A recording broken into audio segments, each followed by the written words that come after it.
kita menyambut Hari Kebangsaan tahun lepas dan tahun ini tanpa perayaan tu. It's okay. Tetapi, ingat, setiap hari 200 hingga 300 orang meninggal kerana COVID.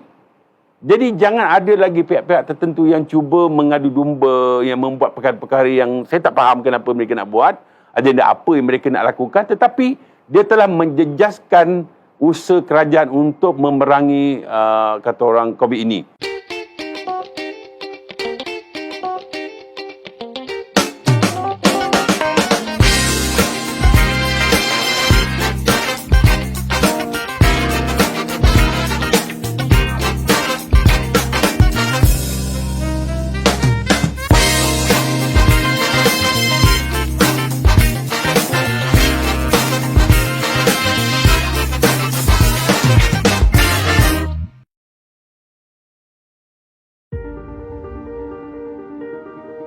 Okey, yang seperti kita ketahui bahawa tadi saya dah nyatakan tentang dalam keadaan pandemik. Ini telah berlaku sejak Mac tahun lepas hingga ialah pada hari ini. Maka ada 3 perkara yang perlu kita lihat dari segi aspek nak menterjemahkan apa dikatakan sebagai Malaysia Prihatin. Pertama sekali, rakyatnya perlu prihatin. Prihatin di sini maksudnya perlu ada rasa kebajikan, rasa hormat menghormati, perpaduan itu dikuatkan dan perlu patuhi peraturan. Itu perhatian yang pertama. Iaitu kepada mereka yang terkesan, kita mungkin boleh membantu dalam berbagai bentuk sukarelawan. Saya lihat di tempat Pemantaraya dan juga kawasan lain pun ramai lagi masyarakat yang masih prihatin. Di peringkat sekolah, di sekolah kebajikan, kemudian di peringkat masjid surau, mereka mengadakan potluck ataupun memberikan bantuan-bantuan secara sukarela. Maksudnya mereka buat collection duit, lepas tu beli barang, mungkin beras apa tu segala, buat bagi pada masyarakat yang terkesan. Itu yang pertama. Yang kedua, kita kena lihat juga bahawa kerajaan sekarang ni ialah kerajaan yang prihatin. Ya. Sebab apa?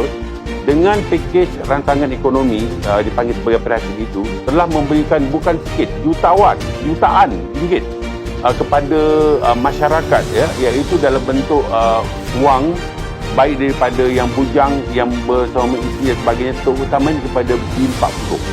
Ini yang saya lihat satu keadaan di mana dalam kajian saya bahawa Malaysia di antara negara yang betul-betul memberikan impak besar bantuan kebajikan di masa pandemik ini. Bandingkan dengan negara-negara di Asia yang lain, Malaysia di antara negara yang ke depan dari segi memberikan bantuan kepada mereka yang terkesan dalam bentuk kewangan, ya. Dalam arti kata lain, berbagai pakej yang dibuat dari situ kepada yang ibu tunggal, yang bujang pun dapat duit ribu, ya. Kemudian pakej-pakej rancangan ekonomi kepada mereka yang mempunyai masalah IKS contohnya. Peniaga mereka itu akan terkesan, maka diberikan dana-dana tertentu, geran-geran tertentu untuk menyuntik kembali kata orang peniaga mereka, ya. Ini satu yang cukup saya rasa bangga sebagai rakyat Malaysia, ada kerajaan yang begitu perhatian terhadap perkara ini. Kita telah menyatakan bahawa Kementerian Komunikasi dan Multimedia tak pasti, jangan kongsi. Jelas kat situ. Tetapi waktu PKP ni saya dapat di kajian fake news 60% meningkat tau daripada sebelumnya. Dan kebanyakan mereka ni quote-unquote cuba nak jadi juara, sedangkan pada hakikatnya mereka tidak ada fakta. Dan jangan terikut-ikut dengan negara luar, ya, yang terlalu liberal pemikirannya, ya, hingga akhirnya menyebabkan banyak kes-kes ini meningkat. Tuan-tuan dan puan, ini adalah real. COVID adalah real. Kita menyambut Hari Kebangsaan tahun lepas dan tahun ini tanpa perayaan. It's okay. Tetapi ingat, setiap hari 200 hingga 300 orang meninggal kerana COVID. Jadi jangan ada lagi pihak-pihak tertentu yang cuba mengadu domba, yang membuat perkara-perkara yang saya tak faham kenapa mereka nak buat, agenda apa yang mereka nak lakukan, tetapi dia telah menjejaskan usaha kerajaan untuk memerangi kata orang COVID ini. Dan saya cukup salute dan juga cukup berikan penghargaan tertinggi pada frontliner. Saya menjadikan amalan mengibar bendera pada 1 Ogos hingga habis 16 September. Sebab itu adalah tarikh dia. Dan pada 1 Ogos tu, cucu saya bertanya, nak buat apa kibar bendera? Dan semasa patah bendera tu bersama dengan cucu-cucu saya cakap bahawa ini adalah lambang kepada kebanggaan kita, negara kita Malaysia. Ini adalah lambang kedaulatan negara kita dah merdeka. Zaman dahulu, nenek moyang yang berjuang bertungkus lumus untuk memerdekakan negara telah menjadi satu lipatan sejarah. Dan sekarang ni zaman kita hanya perlu gambar bendera saja untuk menunjukkan, kata orang, menterjemahkan rasa sayang, cinta patriotik itu dan jati diri kita itu melalui memasakan bendera. Tetapi itu ada simbolik luaran dipanggil, ya, patriotik luaran. Tetapi patriotik dalaman yang sebenarnya ialah apabila kita menghayati rukun negara. Apabila kita menghayati rukun negara daripada prinsip 1 sampai prinsip ke akhir tu, ya, keluaran perlembagaan dan sebagainya dan keselaan tu adalah menunjukkan bahawa kita adalah jiwa merdeka tau. Kalau semua orang menghormati, menghayati dan mengamalkan segala prinsip rukun negara, saya rasa negara kita akan terus insya-Allah bersatu padu hidup dengan aman sejahtera. Ini kata kuncinya. Sebabnya dalam merdeka ini dia bukan hanya sekadar 31 Ogos. Kita nak supaya jiwa kita merdeka bila-bila. Sebabnya di sini saya ada dua perkara saya lihat. Satu ialah dari segi produktiviti. Setiap orang perlu produktif dalam apa saja mereka lakukan. Mungkin dia perlu getah, produktif dia getah. Kalau dia petani, dia buat petani. Kalau dia seorang pelajar, produktif dari segi pelajaran, dan kalau dia kerja mana pun, dia produktif untuk menghasilkan sesuatu yang berkualiti. Itu dipanggil production ataupun productivity. Yang kedua ialah cuba tunjukkan kecemerlangan dan juga ketaatan. Ini perkara yang agak susah, tetapi ini sepatutnya untuk menjadi sebuah negara yang berdaulat. Kecemerlangan hanya dapat bila ada istiqamah, ada kata orang semangat dan juga kegigihan untuk melakukan sesuatu. Kalau dia buat, dia akan jadi pelajar cemerlang.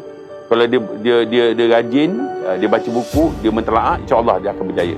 Dia bukan makan ubat saja, tapi dia tak belajar tak guna, kan? Tetapi yang paling penting ialah dia buat ikut prosedur yang betul untuk jadi kecemerlangan. Yang ketiga tadi saya sebut tu ketaatan. Ketaatan ni agak susah sikit. Kadang-kadang orang hanya kata orang menunjuk ketaatan dari segi luaran je. Begitu juga kalau kita ni sebagai warga negara yang betul-betul kata orang mempunyai semangat jiwa merdeka, di zaman PKP ini kita tidak boleh bergerak, tapi kita boleh bergerak dengan menyampaikan mesej dalam kemerdekaan. Setidak-tidaknya berikan mesej-mesej tentang kemerdekaan. Sebagai contoh, ingatlah pejuang-pejuang negara yang telah berkorban untuk merdeka, dan kita perlu menghayati kemerdekaan dan mengisi kemerdekaan ini dengan cara yang terbaik. Kita hantar mesej-mesej itu. Bukan hantar mesej-mesej yang mempunyai anasir adu domba, fitnah, yang boleh meracuni pemikiran rakyat. Ini yang paling penting. Dan kalau saya ingin nyatakan kat sini bahawa untuk melakukan ini, ketaatan ini perlu taat setia kepada raja dan negara. Ya.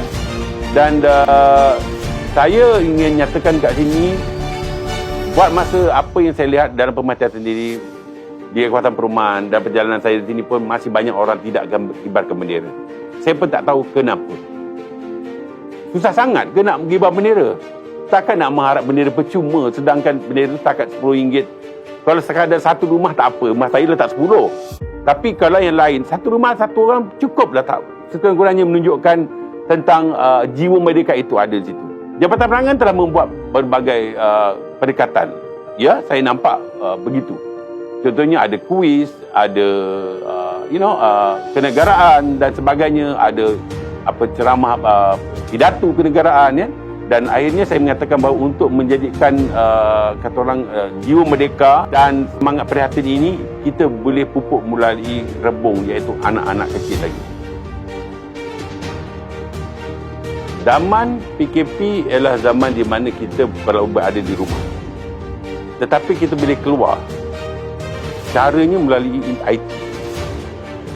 Kena banyakkan pertemuan, ceramah, diskusi, forum melalui IT atas talian. You nak gunakan apa nama Webex, Google Meet atau apa saja pun, itu pendekatan. Manfaatkanlah segala kemudahan dalam Facebook ini ataupun dalam media sosial untuk menyubur dan menyemarakkan semangat kenegaraan. Itu yang paling penting sebenarnya. Kalau kita mahukan jiwa kita merdeka, kita mahu tunjukkan bahawa kita ni anak Malaysia. Baru ni bila kita menang di Olimpik contohnya, ya, Datuk Arifin dapat, kita punya bangga. Satu Malaysia begitu crazy dengan kebanggaan itu. Bila lagu negara itu dilakukan, kita merasa nak menangis. Itu adalah kebanggaan kita. Sepatutnya banyak lagi perkara-perkara yang sebegitu yang akan diangkat untuk menjadikan negara ini tetap ini. Dan tetap kita rasa bersyukur. Kita perlu memahami tentang keadaan sekarang dengan COVID yang begitu mengganas dan kes menjadi bertambah tinggi hingga 21,000, ya. Jadi keadaan ini yang saya fikir bahawa rakyat Malaysia perlulah mempunyai satu sikap prihatin, ya, terhadap apa yang berlaku, dan rakyat dikendaki untuk bersabar, mematuhi SOP, dan juga yang paling penting waktu PKP ini kita perlu patuhi segala arahan yang dibuat oleh pihak pemerintah, terutamanya dari segi mengawal keadaan, ya, penggunaan kata orang penutup muka, ya. Kemudian lebih digalakkan untuk tinggal di rumah dari masa ke masa dan tidak ada keperluan, tidak perlulah keluar, ya, untuk membuat urusan di luar. Kerana pejabat pun sekarang ini banyak yang dah mula beroperasi secara bergiliran dan setengahnya tutup. Inilah keadaan normal baru yang kita perlu terima, yang perlu kita terima hakikat ini bukan sahaja di Malaysia, berlaku di seluruh negara.